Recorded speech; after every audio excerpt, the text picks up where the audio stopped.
تو جب ڈاکٹر کو دیکھتے ہیں تو سب سے پہلی بات جو دیکھنی ہوتی ہے کہ وہ اپنے پیشنٹ کے بیسٹ انٹرسٹ میں فیصلے کرتا ہے کہ نہیں، پیشنٹ کے بیسٹ انٹرسٹ میں وہ فیصلے کرتا ہے کہ نہیں.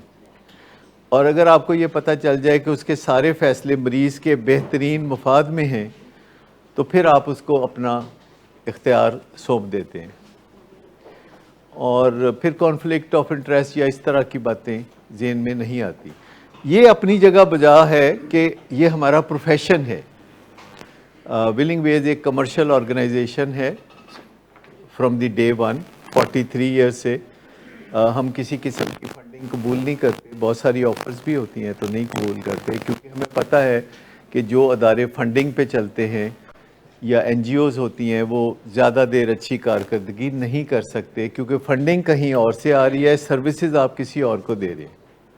فنڈنگ ہمیں ہالینڈ سے آ رہی ہو، سروسز ہم آپ کو دے رہے ہوں، تو ہم ہالینڈ کی طرف دیکھیں گے کہ آپ کی طرف.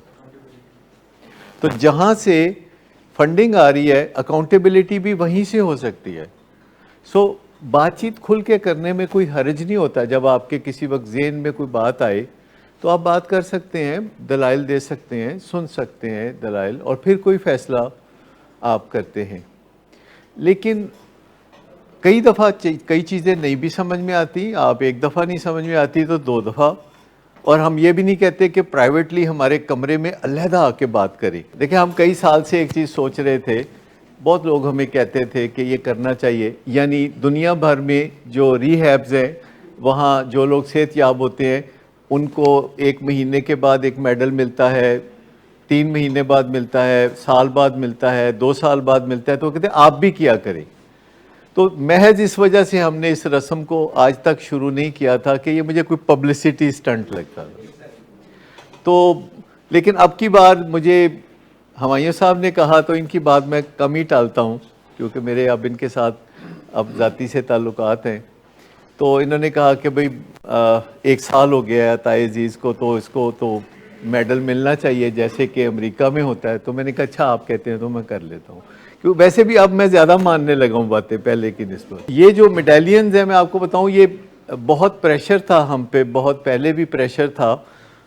دنیا میں جو دوسرے ہمارے کولیگز ہیں وہ ان کا بھی پریشر تھا کہ آپ یہ کیوں نہیں کرتے. میں نے کہا کہ میری تھوڑی کام کے طرف فوکس زیادہ ہوتا ہے، اور میرا خیال تھا کہ ٹھیک ہے ایسے بھی پیشنٹ صحت یاب ہو رہے ہیں. لیکن اب ہم نے ہر جمعرات کو یہ ایک چھوٹا سا فنکشن رکھیں گے اور زیادہ تکلفات میں نہیں پڑیں گے، تاکہ دوسرا جو کام ہے علاج کا وہ متاثر نہ ہو. تو ہر جمعرات کو کسی نہ کسی کو میڈلز ملیں گے، کسی کو 1 منتھ کا، کسی کو 3 منتھ کا، کسی کو 6 منتھس کا، کسی کو سال کا. فیملی کو بھی ملنے چاہیے. دیکھیں نا اب یہ کتنی اچھی سجیشن ہے کہ میں سمجھتا ہوں کہ کچھ فیملیز بھی ایسا کام کر دکھاتی ہیں، کچھ فیملیز بھی اتنی ڈیڈیکیشن دکھاتی ہیں کہ جس نے آنا ہے نا اس کے لیے کوئی بہانہ بیچ میں نہیں آئے گا.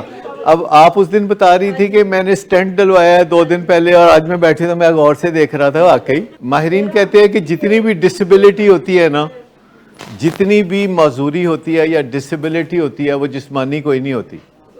تمام ڈسیبلٹیز جو ہے نا، بات یہ ہے کہ کیا واقعی دل سے آپ یہ بات کہہ رہے ہیں، دل سے، کہ یہ فیصلہ آپ نہیں کر سکتے علاج کے حوالے سے، کیونکہ علاج کے حوالے سے فیصلہ مریض کے علاوہ کوئی کرے گا.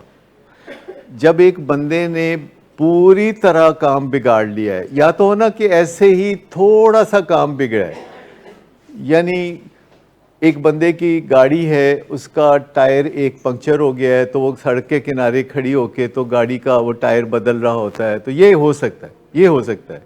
لیکن اگر کسی کی گاڑی کے چاروں ٹائر پنکچر ہوں، انجن بالکل پھٹ گیا ہو، بند ہو، اور گاڑی جو ہے کسی بہت زیادہ دلدل میں پھنسی ہو، اور وہ کہے کہ ہٹ جاؤ پیچھے، میں آپ پہ ہی کٹاں گا. آج 100 دن سے نہیں نکلتی، پھر 100 دن آؤٹ سائڈ ہوندے نے، پھر اس تو بعد ویکلی آنا ہوتا ہے، پھر ساری زندگی دی جد و جہد ہے. اصل بات یہ ہے کہ آپ کو تیار ہونا چاہیے ایک لائف لانگ جد و جہد کے لیے، چاہے آپ کا کام چوتھے دن ہو جائے. دیکھو نا، پتہ کوئی نہیں نا. آپ کو تیار ہونا چاہیے ایک لائف لانگ جد و جہد کے لیے، چاہے آپ کا کام 30ویں دن ہو جائے، چاہے آپ کا کام 50ویں دن ہو جائے.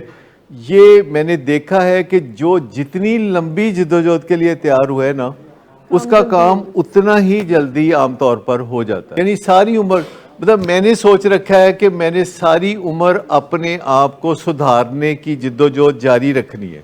یہ آنیسٹ ٹو گاڈ کہ میری جدوجہد اپنے آپ کو سدھارنے کے بارے میں ساری عمر کی ہے. آپ پہلے ٹھیک ہو جائے تو پھر ٹھیک.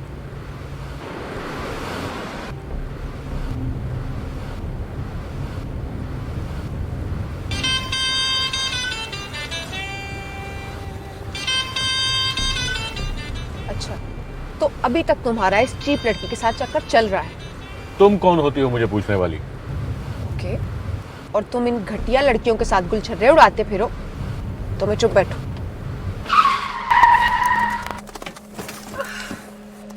Get out.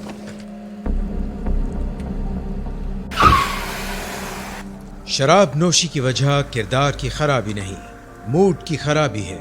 شراب نوشی کبھی بھی نشے کی بیماری میں بدل سکتی ہے. نشے کی بیماری ہر سٹیج پر قابل علاج ہے.